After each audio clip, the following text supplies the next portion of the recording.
Thank you to TaskieHusky for sponsoring a portion of today's video. Welcome. If you don't know me, I'm Anna Yudin. I'm a doctor of clinical psychology and an author, and today I want to talk about the research on why adult children go no contact or estrange from their parents. This topic came up in my review on the book Bad Therapy, where it seems that a lot of parents have a misunderstanding about reasons why their adult children distance themselves from them. I found some really wonderful research on this topic that honestly seems very consistent with what I've observed with my own two eyes. So the structure of this video is going to be why adult children go no contact with their parents, the discrepancy between what adult children say and what their parents think are the reasons.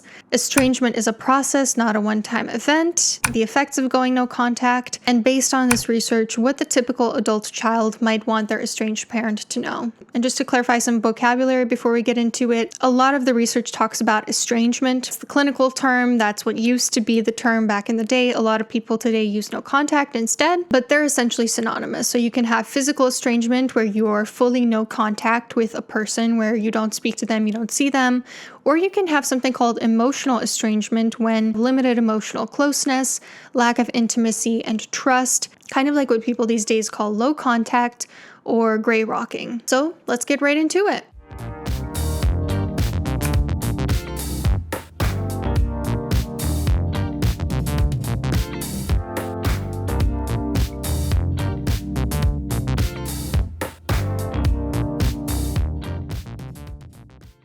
Part 1. Why adult children go no contact with their parents. There was one qualitative study of 26 participants that found 3 core reasons: abuse, poor parenting, and betrayal. And all of these reasons had kind of like a backdrop of emotional disconnection that existed since childhood, either due to lack of attention or presence by the parent during childhood, or physical distance or absence during childhood, where for some reason the parent had to physically distance themselves, whether it be because of divorce or work or other reasons. And another really big one was discrepant values or beliefs, which led to emotional disconnection. So there were plenty of other studies that I looked at, aside from the one I'm currently talking about, where participants spoke about needing to hide their true self because they weren't really allowed to be themselves. They were controlled by their parents who wanted to make sure that they had exactly the same values. And these discrepancies in parent-child values are also shown in the research as being a big predictor of estrangement, so that makes a whole lot of sense. So what seems to be happening is that the parent has one value set,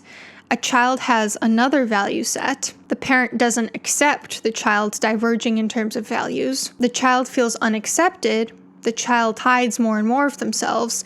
There's emotional disconnect between the parent and child for that reason.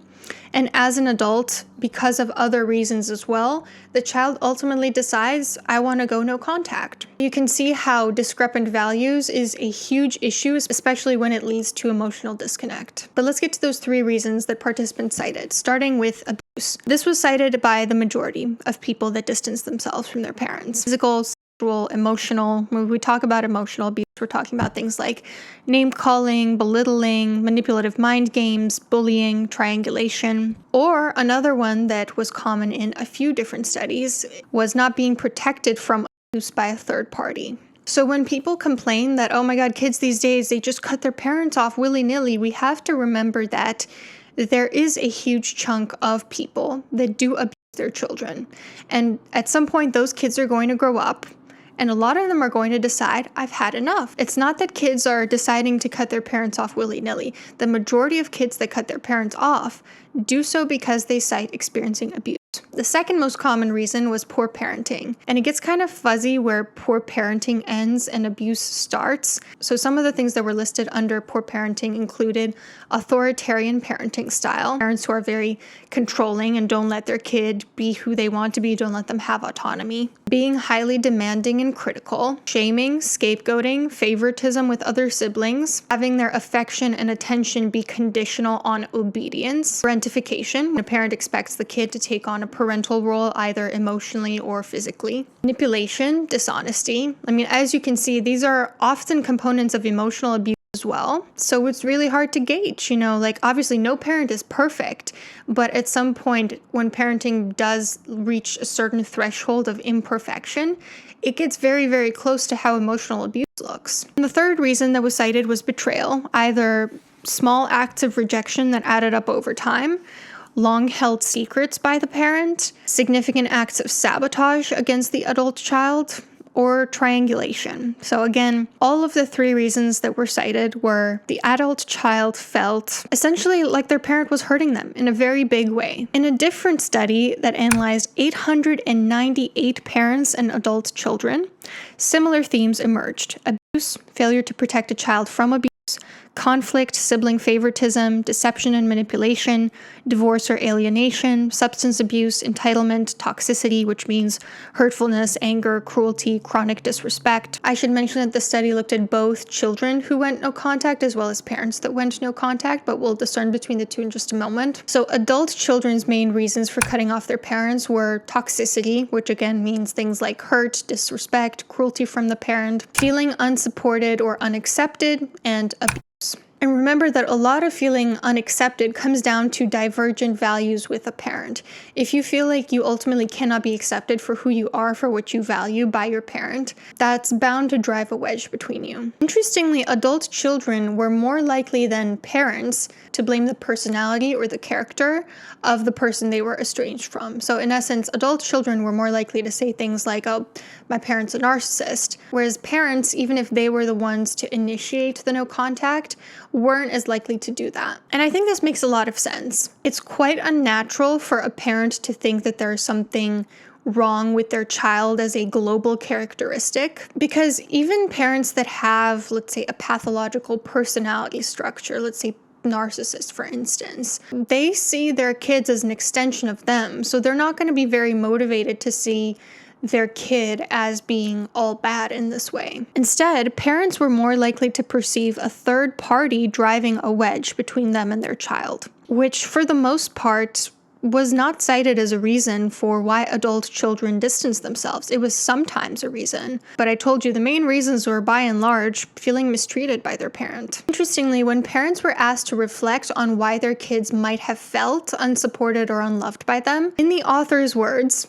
parental self-reflection was absent. So again, there seems to be this disconnect where adult children are saying to their parents, hey, I don't feel supported, I don't feel accepted, I don't feel loved by you, or it feels conditional on complying with what you want of me. And parents being kind of unable to recognize why the child feels that way. Now, this next quote from the study I found was so gaslighting, and I just wanted to share it. It said, children in the study tended to attribute estrangement to the negative, internal, stable characteristics of their parents, such as being self-centered or toxic. However, as illustrated by the fundamental attribution error, the causes of a person's behavior are rarely this simple or straightforward, and thus children's assessment of their parents' behavior may be incomplete or inaccurate. So the reason for this quote is that this study used attribution theory, which I actually do like attribution theory, and I agree with the sentiment that it takes two to tango. It's never like one person's fault 100% of the time. However, we have to remember that we're talking about a lot of people who cited abuse specifically. It's a pretty slippery slope to start to say, well, maybe you should take responsibility for your part in this because you're not perfect either. Remember that there are a lot of parents out there that are abusive, that have a personality disorder or just a character flaw. And that's not to say that all people with personality disorders are bad parents, not at all. But there are a lot of people who have untreated personality disorders that do go on to have poor parenting choices. Of course, there are going to be people like that who have children who see there's something fundamentally wrong with the way that this person moves through the world. It harms the people around them. It's not about me, it's about them. So I really don't like this line of messaging of like, oh, it's adult kids having a fundamental attribution error because they're not so perfect either. It really irks me. Part 2. There is a discrepancy between what adult children say are their reasons for going no contact and what their parents think is the reason. So the top reasons that parents said they thought was the reason for their child cutting them off included estrangement due to third-party influence, such as a new partner, in-laws, a therapist, a friend, other family members like a former spouse, divorce and parental alienation, and toxicity or disrespect from the adult child. Parents in these situations seem to often think that somebody turned my kid against me. And unfortunately, that is just not in alignment with what adult children are saying is the reason. In fact, in one of these studies, it was framed as parents say, oh, your partner, your spouse is driving us apart, while the children are saying, you're not willing to accept my partner.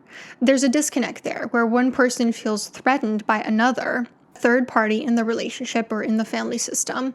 Because of their mistrust of that person, their adult child feels less accepted and feels more on the defense. And things can get ugly pretty quickly. Studies also revealed that parents are generally not as sure why their kids cut them off, and they rarely see the estrangement coming, which unfortunately makes it harder to cope with the loss, because when you don't know why something happened, it takes you longer to sort of make meaning of it, and so the grieving process is drawn out more. And so one thing for adult children to take from this is, if you are going to estrange yourself from your parents, if you want to do the compassionate thing, really clearly explain to them what your reasons are, even if they might not listen. Parents also perceive no contact as a punishment for perceived rejection. And again, this is discrepant with what their children are saying. No child is saying they are doing this to punish their parents. Actually, most of them reported a lot of guilt and shame. They weighed out different options a long time before ultimately deciding this was what they wanted to do. And it was hard for them too. Even adult children are biologically programmed to want to be around their parents, to want to forgive them for their transgressions, to be near them. It has to come to a point of something so severe to realize, I can't do this anymore. This is really evidenced in the following quote from a participant. I'd come back from meeting with a parent, and I'd be mute for like 2 or 3 hours because I physically couldn't talk, or I'd cry that much that I would physically collapse. The following quote, I've realized now that I can't change my mother or make her any different.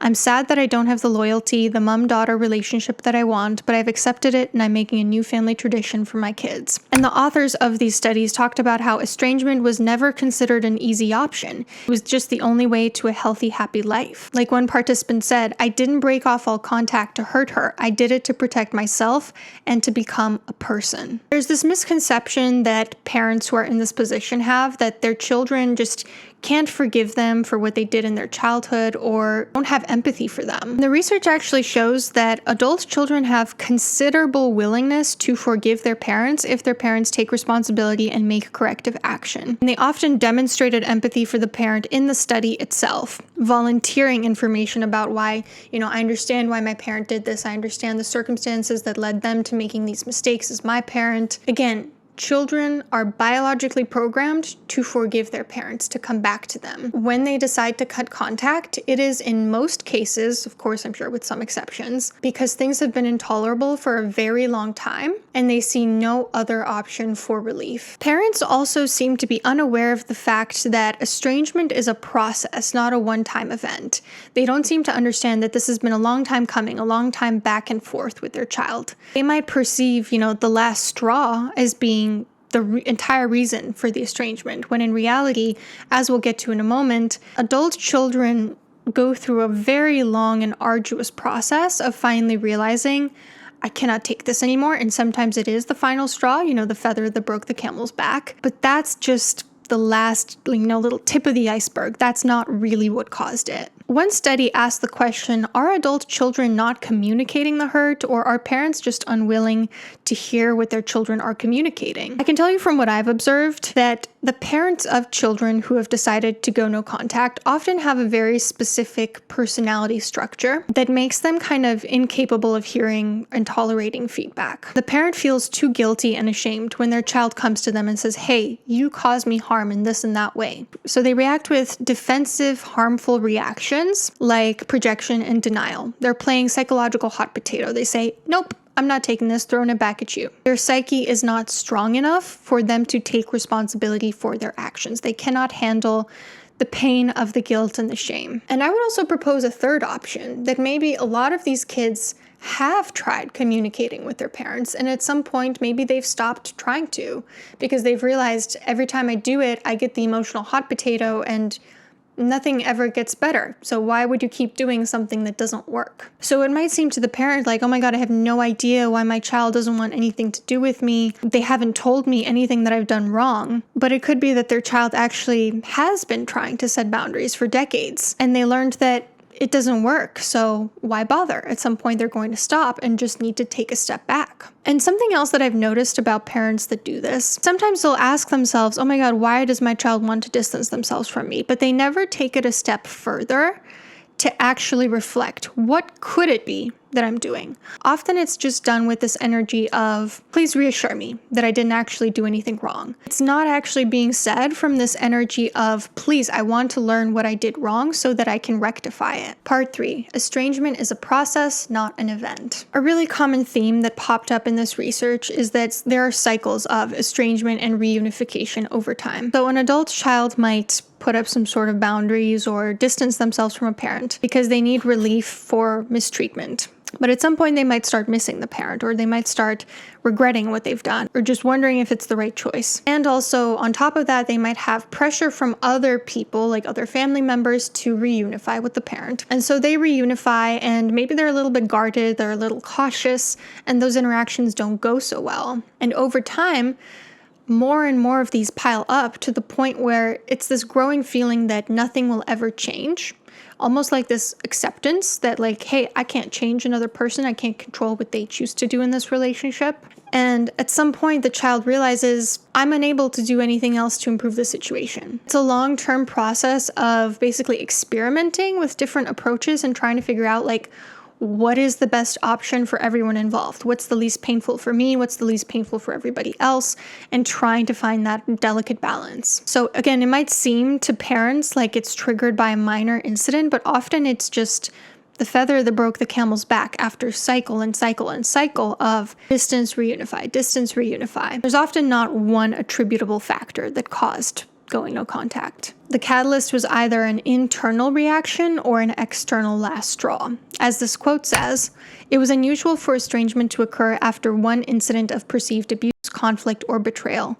Rather, the majority of participants suggested that their current estrangement was foregrounded by a long-term sense of disconnection from their parent or parents, or periods of physical separation during childhood. Regardless of whether or not you're estranged from your own parents, if you want to break the cycle of reactive parenting, if you yourself are a parent, you might really benefit from today's sponsor, TaskieHusky. TaskieHusky gives age-appropriate tasks to kids in the form of a gamified app. It enables them to have fun while also learning responsibility and healthy habits and being more independent. It can help streamline parenting so that you don't constantly have to remind your kids to do their chores. It's a way of juggling love and discipline in a gentle, fun way. So here's how it works. You select your child's age and pick age-appropriate tasks. And it's good that they actually have a pre-filled list based on what the psychological literature says is age-appropriate, because, the average parent might not know if they haven't had a kid before. Then you can pick some rewards, or you can create your own. Child can either use the app on their smartphone or use it on yours if they don't have their own smartphone.